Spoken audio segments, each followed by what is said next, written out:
do you want to use this? Yeah, I'm going to have to bring the chair up. Okay. I'll see if I use that or not. But the chair is going to go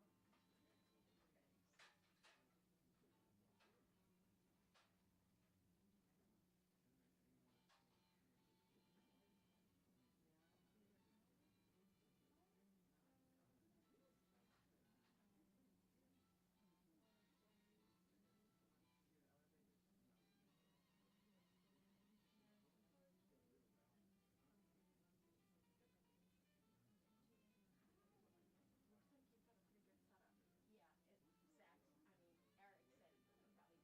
Thanks.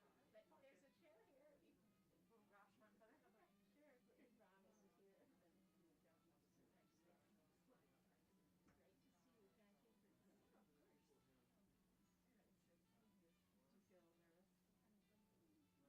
Ram is here.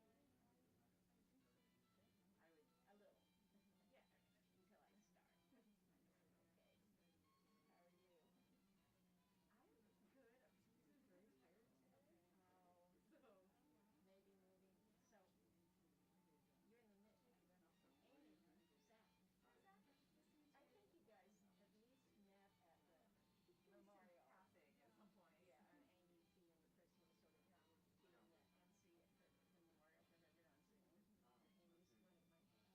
Passing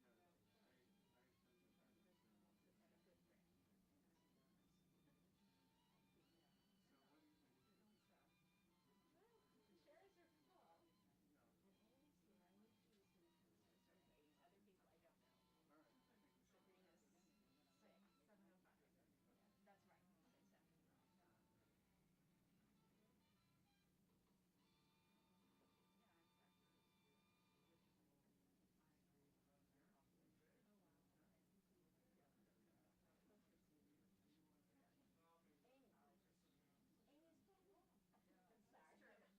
and a good friend. Well, the chairs are full.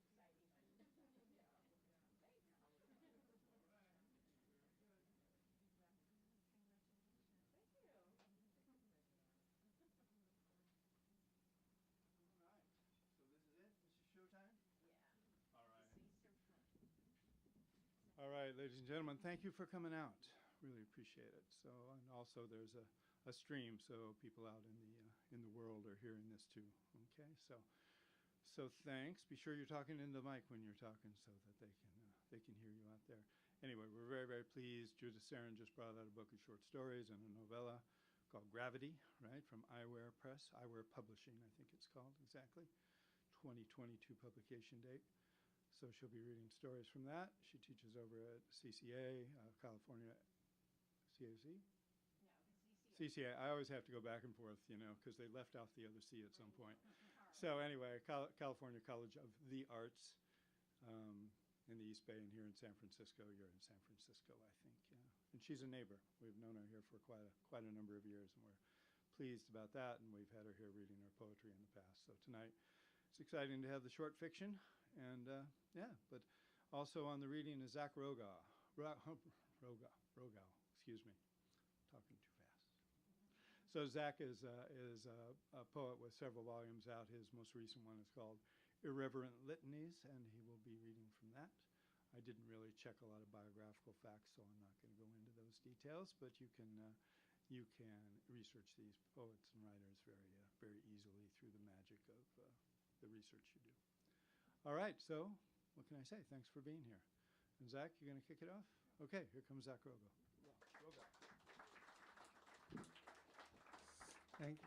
Thank you all for being here, and Eric, thanks for hosting. And it's really a pleasure to read with Judith, who's a longtime friend, and we have in common baseball, poetry, and jazz. So it's a special friendship and special to be reading with Judith. I did a COVID test right before I came here, and I drove myself, so I'm going to take my mask off if that's okay. So the first poem I'm going to read is from Irreverent Litanies, the book that Eric mentioned, and this book came to be a couple of years ago when my son was reaching the age where he had to decide whether to get bar mitzvahed. And I come from a family that was not only agnostic but militantly atheist. We didn't celebrate anything religious. And my son decided he wanted to be bar mitzvahed in a conservative synagogue. I don't think I'd ever set foot in a conservative synagogue in my life. So it prompted me to think about whether spiritual traditions still had some claim on me, and that was part of the process of thinking that went into this book. And you'll see I start out very, very skeptical, and then things kind of change toward the end of the book.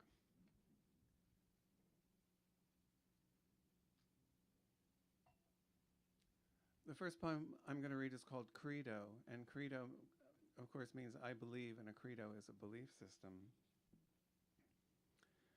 I believe that gravity is a temporary condition. I believe that all forms of blue cheese are sacred. Why else would they call it gorgonzola? I believe that dental assistants get so moralistic about flossing because their work brings them terribly close to God. I believe there are such people as spiritual healers, and they are overpaid. I believe in a radical democratic equality where your cousin is entitled to listen to Neil Diamond. I believe that anyone who contributes to the extinction of a species should spend 10 years in the jungle surviving on gathered plants. I believe that designated hitter is an abomination. I believe that there are alternate realities where Paul Klee would be considered a photorealist. I believe that all nations and ethnic groups have a right to self-determination in order to make their own disastrous mistakes. I believe in a universal treaty of human population reduction that every country will participate in proportionately. Easy enough to negotiate, right? I believe that women were put on earth to satisfy men and other women, and that men were put on earth to satisfy women and other men. Yes, I believe that the universe does not necessarily have a purpose, but if it does, it might be hazelnut gelato. I believe that 5 days a year people should be allowed to come into work late just because they stayed up till dawn. I believe that paying for memberships in gyms and pools creates a mysterious barrier to exercise. I believe that those who obey every rule should hike to the North Pole in stiletto heels. I believe that love is the most perfect thing and therefore not practical for humans. Wait, I don't believe the second part.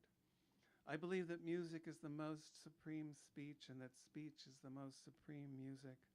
I believe all languages are spattered full of moonstones, jaspers, star rubies, and jade.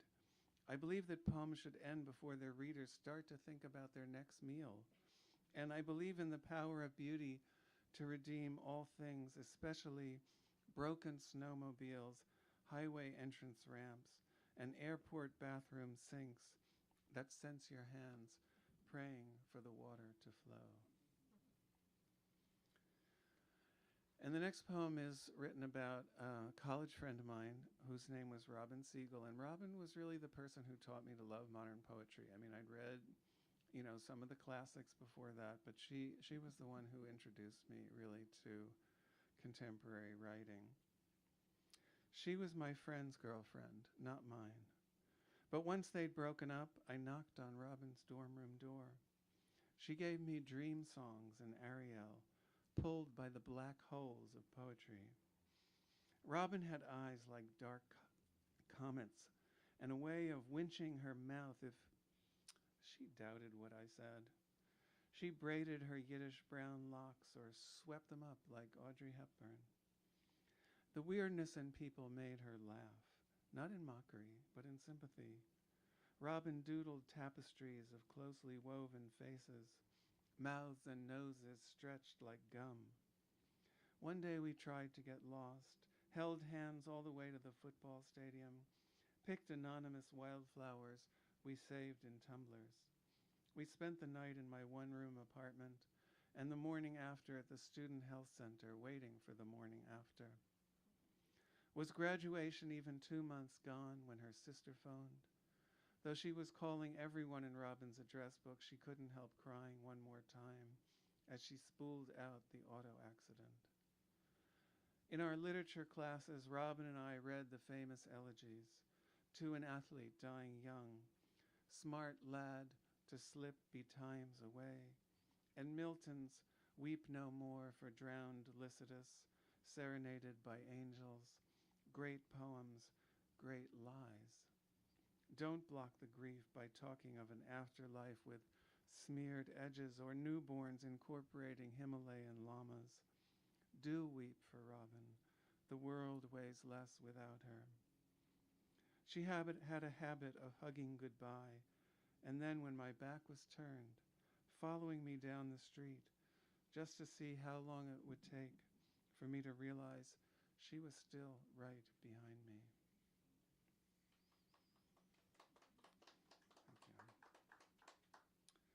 And this next section of the book is called Kind of Green, which is sort of a takeoff on Miles Davis's Kind of Blue. And it's a series of ecology poems. And somehow the theme of ecology seemed to work very well with the theme of spirituality because both of them are related to the interconnection of all living things. And this one is about commuting down Highway 280 right here. I got on the freeway just, practically a stone's throw from here. And I did that for 6.5 years, commuting to Silicon Valley. And this poem came out of that experience.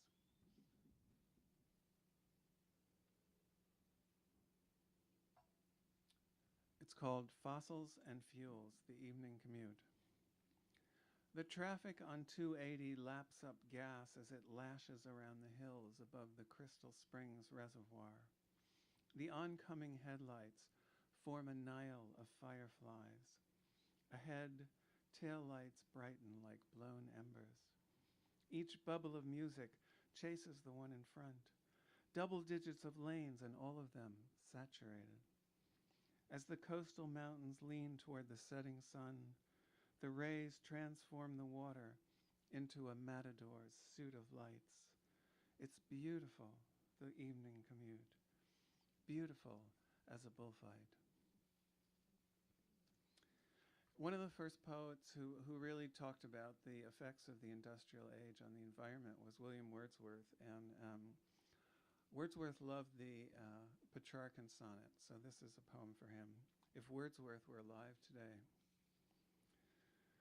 Wordsworth, if you were here alive today, in cities of dittoed apartment blocks, identical as soldiers' grave white rocks, what would you think of us? What could you say of glaciers turned to ghosts, herons robed in oil, and gyred tides of polyethylene that leatherbacks mistake for jelly's sheen? I wonder if you'd fly from all this spoil. Or would you dive into the present mode? Denounce steam coal, fracked veins, the dollar trap. Take a day job as an art custodian, and maybe teach yourself software to code or write your own romantic poem app. While nights, you learn to cook Cambodian. And this is from the same series of green poems. It's called People Keep Having Babies. There are already more humans on Earth than seconds in a century. But enough children are born every day to populate Miami or Belfast. The oceans fill up like forgotten bathtubs, and it won't be long before Siberian tigers live only inside rectangles. But those in love still make babies. There are cities you've never even heard of with over 1 million people. And parents snug their newborns in soft, folded cotton. Block after block of apartment towers are smashed together with no thought where all the glass and steel will end up. Good night, mittens. Good night, moon. We treat this planet like teenage boys joyriding a stolen Chevy, and parents still lift their babies gently from their cribs and press their cheeks to their cheeks.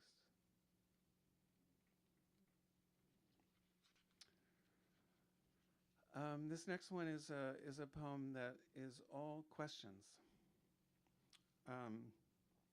One could make an entire literary career just imitating the different phases of Pablo Neruda's oeuvre, and I've tried to do that. And Pablo Neruda wrote a book called The Book of Questions. So this is a poem that's all questions. Questions about kissing. When does a kiss end? How far does a kiss travel? Are kisses the food of the tongue? How many people are in one kiss? How many anemones, orangutans, lynxes? What parts of your own body have you kissed? What is the opposite of kissing? Which kisses do you remember best? How do kisses break into prisons? Which of the 7 wonders of the world was built for a kiss? What do tongues say when they meet? Through what tent flap do kisses enter dreams? Who kissed Marco Polo in China? What poems are printed with lipstick? What musical instruments are cousins of teeth?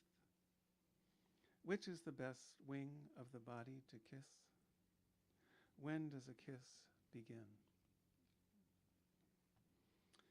And back on the theme of the commute, at the end of my commute, I would pick up my son at his school, and so this is a poem that came out of that.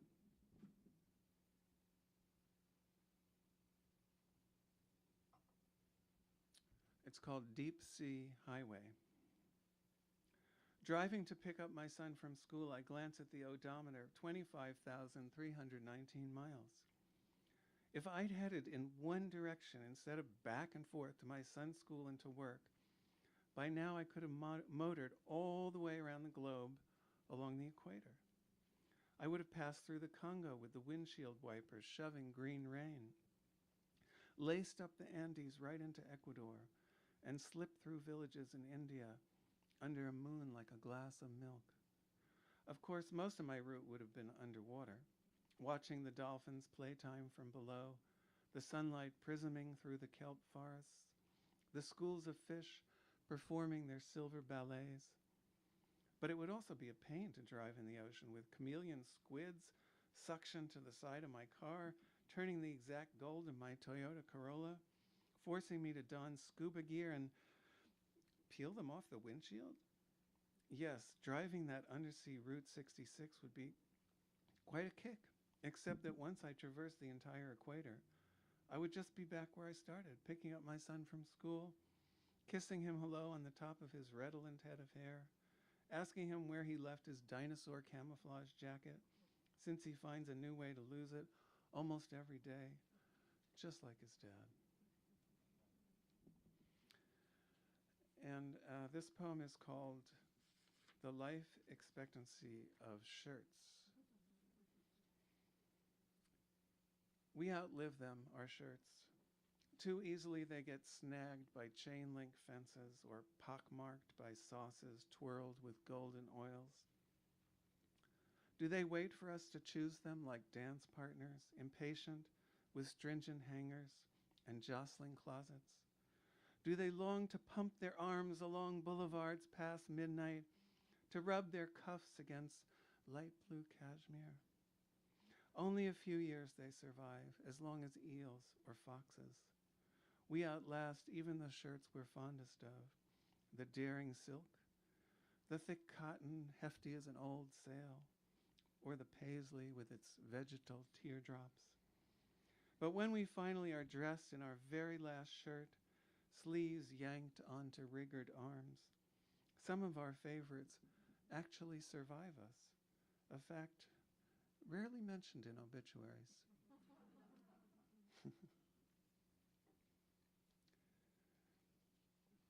Another section of this book is called Visions of Soma, and after I worked in Silicon Valley, I worked in the Soma neighborhood south of Market, where there's a very large homeless population.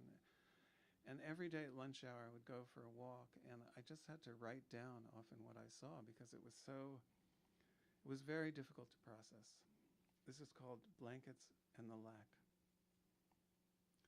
With eyes closed, he looks right up into the sun in the middle of a crowded downtown sidewalk. This man sleeps with no cover, flat on his back, his pillow only 2 sneakers covered by a square of cardboard. I can't imagine the fatigue that allows him this oblivion in broad daylight and in plain sight of San Francisco City Hall, with its Fabergé egg of a dome, the lantern and longitudes brushed with gold. And I'm going to read the last poem in the book last. And this poem is called Dayenu. And Dayenu is a refrain from a song in the Passover Seder that means it would have been enough. So the idea is it would have been enough if God had just freed the Israelites from slavery. It would have been enough if God had just parted the Red Seas. It would have been enough if God had only let manna fall from heaven, etc. So I tried to apply this to cosmology.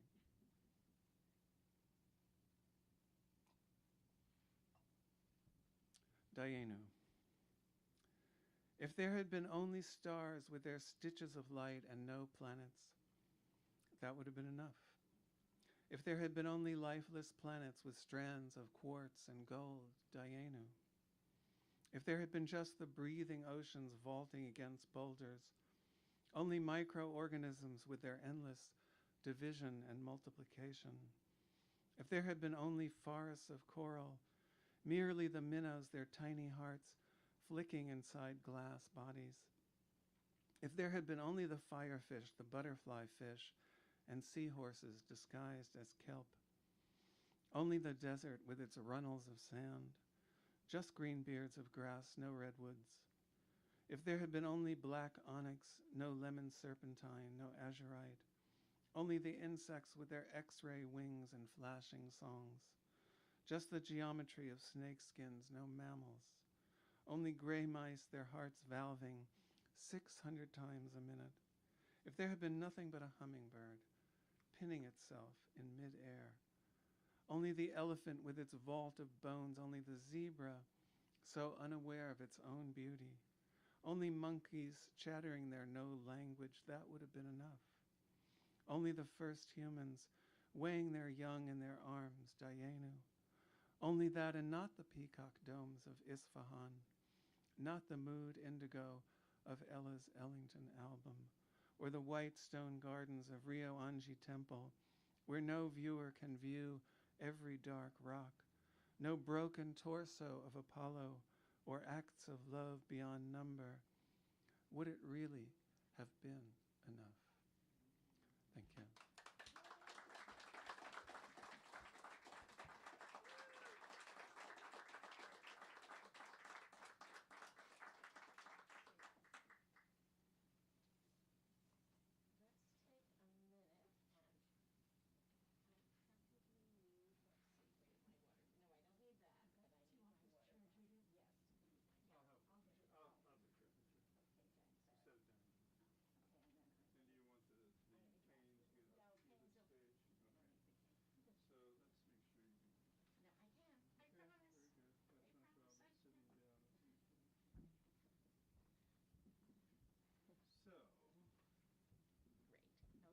Chair just has one level, right? Or Yeah, it's okay, good. so hold on a Just second. gonna- Hold on a second.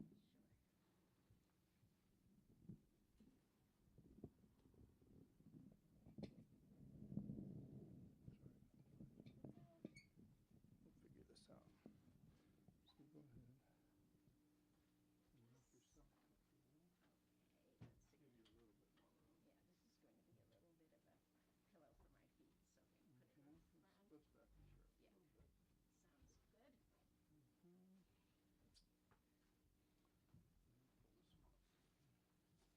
Oh, that's good. To it. Let's see. Yeah, I put my water bottle because I figured I'd be less likely to spill it, but Mhm. it's good there. All right, Hold on now. I am. So what's that? So let me. I should have put this on the boom arm because you're sitting back from it. Ideally, it would be closer to you. Okay, let me try. So, If you all don't mind, do you mind if I change the mic stand? Take me a minute? yeah. Okay, I need to move that before we. Okay, and everybody, I haven't been indoors anywhere with my house, so I'm going to take my mask off for reading because I know that I've not been exposed.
I can probably say, well, no, I'll wait because I want this to go out on the stream.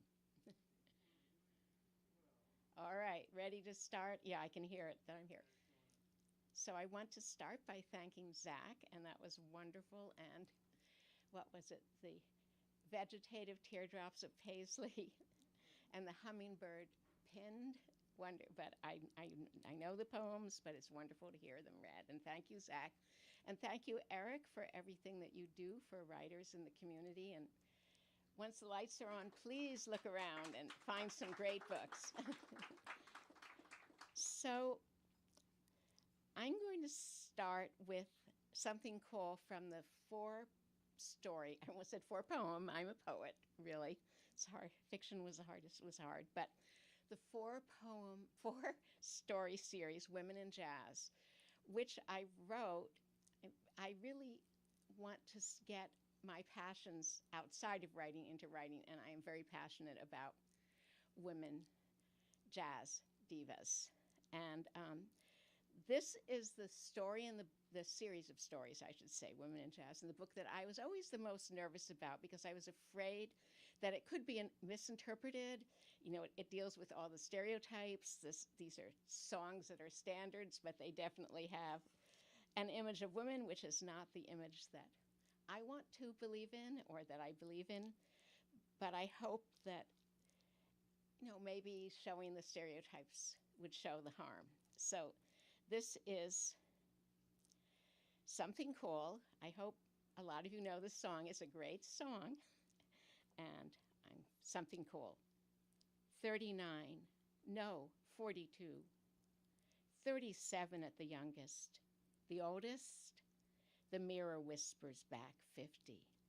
But today is a bad day. The heat flattened my hair. I didn't sleep well.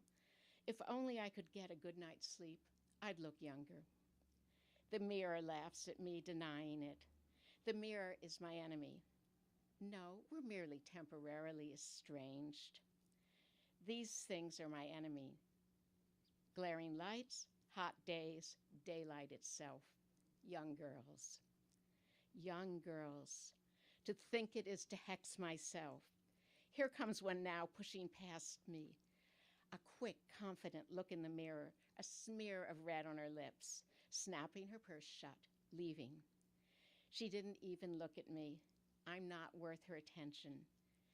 Is that really any better than the contemptuous stare of that one on the street today, walking by so brazen in her bare feet? She looked and quickly looked away, dismissing. I am angry at her ease of showing skin, angry at my own skin that can no longer be shown, angry at nature, at the years, at the way the world would throw me away. Back to work. I fight, force the world to accept me. I spread my weapons on the rim of the sink. The pancake shows, but the light is dimmer at the bar. These hot, cloudless days, the light is so harsh. I have to hide under a large brimmed hat. My jaw must be firmed. My eyes are large. Purple will do nicely. I had a purple evening dress once, purple satin snug around my breast, deepening the shadow of my cleavage.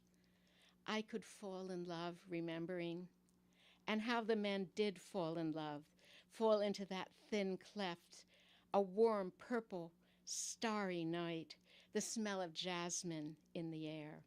Star jasmine. I put some in my hair. I danced with them all, their lips trembling, their heads held stiff with effort to keep from looking, falling into the jasmine perfumed purple of my breasts.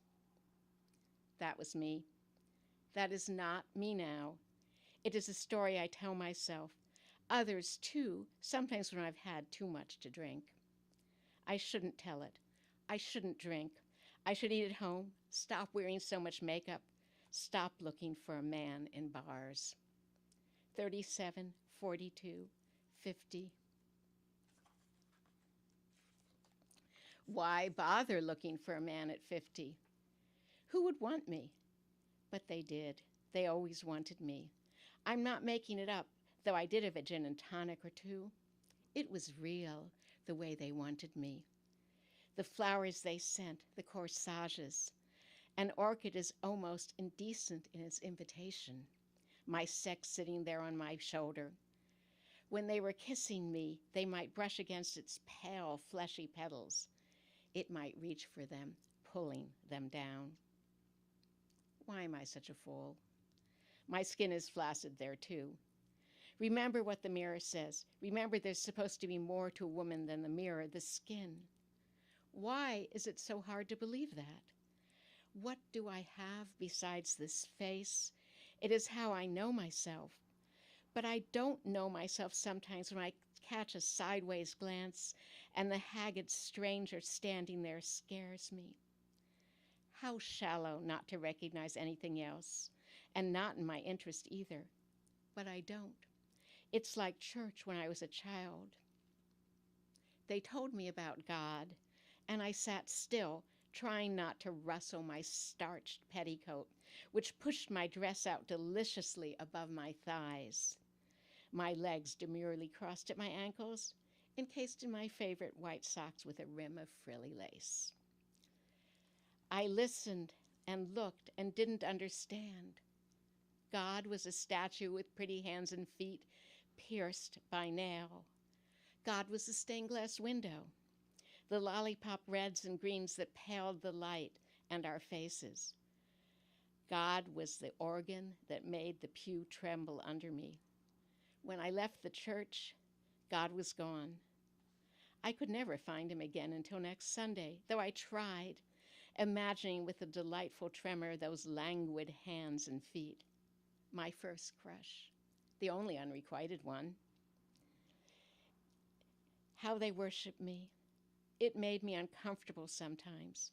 They prayed to me, and I, an oval face, a cloud of dark hair, a stretch of shining leg between the puff of my dress and the high-heeled shoe which arched my foot so delicately. I listened impassively, but was secretly perturbed by their entreaties, wondering if that stone statue I so admired as a child had felt similarly helpless. A dot of rouge. That's better, but still not 37. Definitely early 40s at best. It's the heat. One can't look one's best in this heat. I better remember that when I go out there.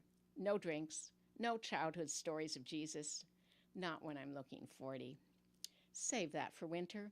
I'm well preserved in the cold. Damn, my mascara's running already. If only bathrooms had their own exits, so on a bad day, a day when your makeup wouldn't do its job, when you drank too much and said something you shouldn't, when you needed to escape from the wrong man waiting outside, when the place was full of young girls and you couldn't face it anymore, you could gracefully repair to the powder room and escape. Who would have thought I'd ever need to escape? I was always so cool, aloof, a goddess-like as a statue of white marble. I had my pedestal. My beauty chilled men, put them on ice. They entered my presence as they would enter a moonlit garden, the smell of jasmine in the air, the splash of a fountain, the muted strains of music from the house, the light from the windows gilding the terrace, but not quite reaching me. I've stepped down from my pedestal now. Even marble would melt in this heat. I'm in ruins, and it appears that no amount of restoration will repair me. Marble? Look at that papery dry skin around my eyes. My mascara's run down my face in smudges. I should get out of here. I should have run off with him that time. That time in the hotel room when he begged me and I said no. No, because I could imagine begging him to stay one day when I looked 40 and the skin under my eyes crumpled like paper. I was sinking down and down on the bed. He was drilling me into the ground, and the ground was falling beneath me. I was sinking through the bed, down from the 9th floor, through the lobby, the basement, the earth. I would always need to be filled, would always need him, would always need this all-enveloping emptiness, this mouth-vagina swallowing emptiness, swallowing everything, this hole. No, I could not. I could not run away with him. I could not be that, on my knees. I will never get down on my knees. Why am I fooling myself? What is going out there today, every day, if not begging? Begging for a man. I, who so many have kneeled to, have become the supplicant. I should learn to grow orchids, sip memories, warm my hands over old photographs, teach my chilled bones to love the heat. No, never. Cracked marble can be beautiful too. Tomorrow will be better. My face is as good as it's going to get. Adjust the dress, the hat, the smile, open the bathroom door, walk past the bar. Don't talk to anyone. Don't drink. Well, maybe one for the road. Something cool. And that's the end of that one. I forgot to tell you that these four stories all connect to each other, so that when she refers to a young girl in bare feet, that goes back to the first story, The Girl from Ipanema. And there's a surprise at the end, which I won't tell you. You're going to have to maybe buy the book to find out. So these are related stories. And they were actually a huge amount of fun to write. The second and last story I'm reading is called A Treasure. Dear Julie, I've purchased a young man. It was purely on impulse. You know I usually don't go in for that sort of extravagance. Before that, I would never understand why a woman would want one. I saw him in a shop window a couple of weeks ago. The weather had just turned to fall, snapped into it overnight.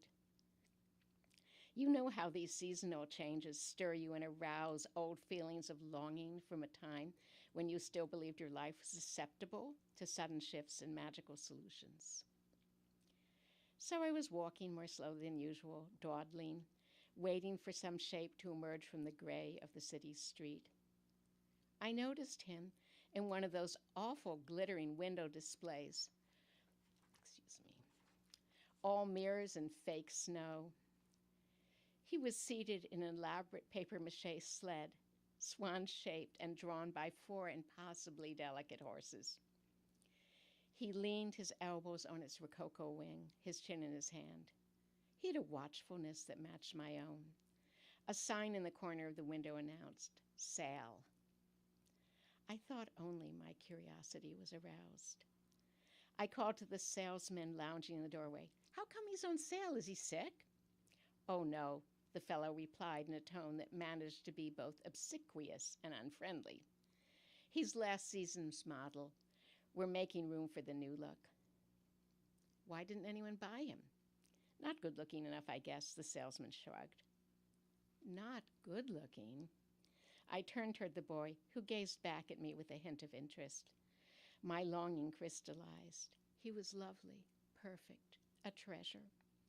Oh, not all blonde and cold and musical like those little animals sopranos parade at parties. He was round-faced and brown-eyed and held himself with an unself-conscious grace. And the hair, the perfect short curls, like a poodle's, like a child's stuffed toys. The salesman sensed my shift. "I can give him to you for 10% off. He's in very good condition." 10%? I knew I must bargain coldly, hide my newborn desire. Last season's look, I couldn't go anywhere with him. I'd only buy him out of charity. I argued the salesman down to half price while the boy flushed. Poor thing, I thought, this hurts his pride. I'll console him when we get home. Well, Julie, I didn't console him. I took him to the bedroom, he curled up and went to sleep. I sat there, watching him. He wheezed a little, probably his allergies. When I reached to touch his hair, he turned his head away. He isn't trained. I thought they were taught what to do, but he doesn't do anything, and he doesn't speak the language. When I talk to him, he shakes his head politely. I've heard him murmuring to the cats in some indefinable tongue. I tried to teach him my name, hoping he would reveal his in return. I settled on the blue couch next to him. Claire, I enunciated, pointing at myself. Carla. There's another character in this book named Clara. Carla. He watched courteously. He didn't repeat after me or offer any word in his own language. I said Carla, poking my chest at least 20 times. My strange smile made the corners of my mouth ache. When my hands fell to my lap in defeat, he sprang up and returned to the bedroom, where he finished sketching the fish in my aquarium. The drawings are accurate and elegant. Julie, I can hear your indignant voice. It's an outrage. Take him back. I'll haul that unscrupulous salesman into court. But I can't. I feel sheepish writing this, but I'm in love with him. I can't think of being without him. The strange thing is that I'm getting nothing out of it. These pleasures are supposed to provide convenient, docile pleasure. I don't even dare to touch mine. I know I should start something myself, but the first time I tried, he pulled out of my arms. I'm frightened of feeling that pain again, like a wall of water knocking my breath away. I wait stupidly for a change. Do I expect him to wake me one morning with a kiss and declare his love for me in a charming accent? I follow him around the apartment. I've begun biting my lips. They're always engorged with blood. It hurts to be here, but it hurts even more to be away. I'm impatient on my way home. I imagine that he has escaped through the kitchen window. He sits by it for hours. Or worse, when I am gone, he is happy, animated, smiles. He doesn't smile. He looks thoughtful, slightly anxious, afraid perhaps that I'll pounce on him, though I always hold myself back.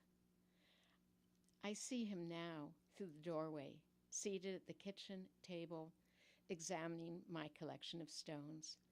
His round, solemn face is in semi-darkness. It emerges from the jungle of his incongruous curls. I notice his lips that look soft, like pale, peeled fruit. His short, thick fingers. He's wearing the wine red sweater I bought him, its high collar hugging his neck. I feel so tender toward that sweater. I want to be where it is now, hands and breasts and arms against his skin, wrapping him, suffocating him with warmth. Well, Julie, please write. How's your garden? I think about last July. The tomatoes we planted must be ripe now. Love, Carla. Okay, that's it. So, thank you, everyone. And I was thinking if people want to stay for, Zack and I can answer questions, and I'll move over. And if you have to go, that's okay too. Let's see. Or maybe, Zack, if we move this over, then you have a place to be. Thank you. And I'll take this out of the way. Here. So, any questions about poetry, writing fiction, when you're a poet, being irreverent? I see a question back there. Oh, yay. Yeah, that was a really lovely reading, both of you. And Zack, I just had a question about how this book differs from some of your others, and Well, let's see. Spirituality is not really a topic that I talked about in my other books, and nor so much ecology, and so the themes are somewhat different.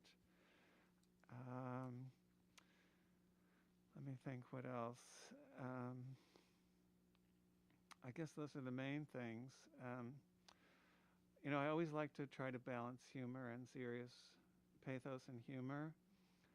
And it's been kind of a lifelong process to try to figure out how to blend those in a way that works for me and hopefully works for the readers. So that's something that I've been tweaking in each book. And Judith, you said the first story was a lot of fun, something cool, and I'd like to hear more about the fun. Was it after you got it all out, kind of cathartic, or just in the writing of it? Oh, it was definitely in the writing of it. I really have trouble generating material. So when I get something to generate material around, in this case, these songs that I love, it makes me very happy, and it makes life easier in my writing. This is, I'm going to say a little more. This series started in a very unusual way because I was in the car, and my late husband Herbert, I think, was driving, and I forgot to say that I wanted to, all the years I was with Herbert, 39 years, he was very supportive of my writing, except that he had to be reminded not to interrupt me because he loved to talk to me. But he was driving, and it was in San Francisco, I think we were on 280, and I saw a billboard. And the light was hitting the billboard in such a way that I was suddenly transported back to being an 18-year-old in New Jersey, where it's a lot hotter than San Francisco, and the feeling of the beach and the sand. I mean, it was just like a really intense feeling from a visual moment. And I know Jerry Fleming, my friend, had a poem that started like that, or a prose poem. So that became The Girl from Ipanema. And then I just started thinking of my other favorite. I love sad songs, so Something Cool, Since I Fell for You, and There's a Man in this series. So by the time I had finished those three, and he appears in all of them, I hated that man. I really, really hated him. And so I couldn't. I knew I had to write a story from his point of view, and I just couldn't. And some of you know my friend Jackie, and she said, "Why don't you just pretend you're in a little tiny room where no one..." So anyway, I chose Horace Silver's song, Senior Blues. Senior Blues has gone away. And I was able to write that. And I think the reason it was so much fun was I was working with songs that I loved, and that I had some material ready for me because of the lyrics of the song.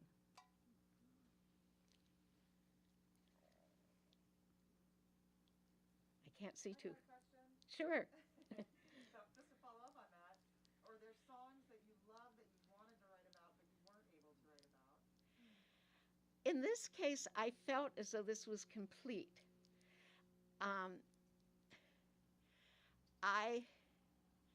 I haven't felt the need to write fiction about other songs. I did write a series of poems called Goddesses on YouTube, which is about incredible YouTube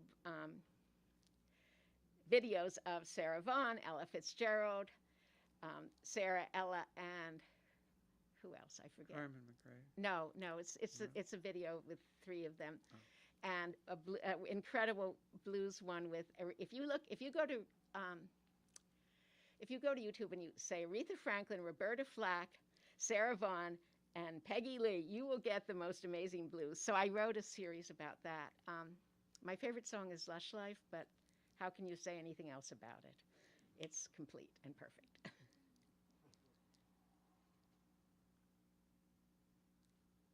How did you help each other? I know you probably gave each other feedback. Was there particular things that were helpful that you remember in terms of perspective? Zach, you want to? I don't know that Judith and I read each other's work when we're working on it. We usually read each other's work after it's done.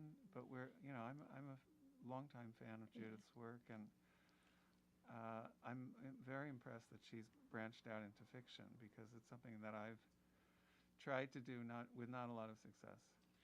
And Zach is responsible for Goddesses on YouTube because he wrote an incredible series of poems, which is both in a chapbook from Deconstructed, Artichoke Press, easy to remember, and his Talking to the Radio collection about its voices carved in ebony, and it's about these singers. And the one about Sarah Vaughan, the one about Ella Fitzgerald just gets my heart. So, I mean, the fact that he wrote that kind of got me started on Goddesses on YouTube. However, sitting right there is Jerry Fleming, who's published a number of books, prose poems and some verse. And Jerry is part of my, since 1972, writers group. We all were in graduate school together. And I swear everything I write would be a whole lot worse without him and Ellery Akers, another wonderful poet who helped me more than anything. It's all you, Judith. Maybe one more question? Yeah. This is to Judith. Why the shift to fiction, and what does the fiction form give you that the poetry didn't? Well, this fiction has been written over a very, very long period. So, when I first shifted to fiction, it started by my writing series of poems. So I wanted to work with something longer. And then I started getting these first-person voices in my head, which exist in the stories I read, though. A treasure, though these are not the earliest, one of the very earliest one was male, the one that I read on YouTube for the publisher. So I started hearing these women's first-person voices, so I started writing them down. And the reason I wrote the novella, which I thought was a novel, but unfortunately I cannot do that kind of length, was because I had two short stories, one from each of the two characters, the two women characters who in the novella, who were different versions. And I sent it to a very prestigious magazine, and the editor wrote back and said she really liked them, but she thought they were parts of a novel. So I thought, oh, God. So some years after that, I started writing the novel. And that was the hardest thing I've ever done. But it was I liked doing it because it was like when I was writing it, I was living inside it and I saw all the scenes.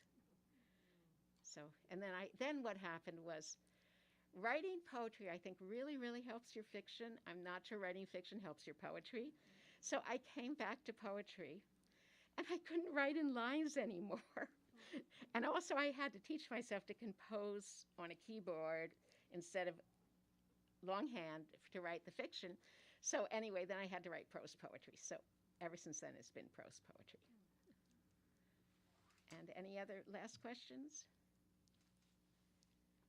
Well, thank you, everyone, Yeah. for coming. It was a pleasure to be here and to read to all of you and read with Judith.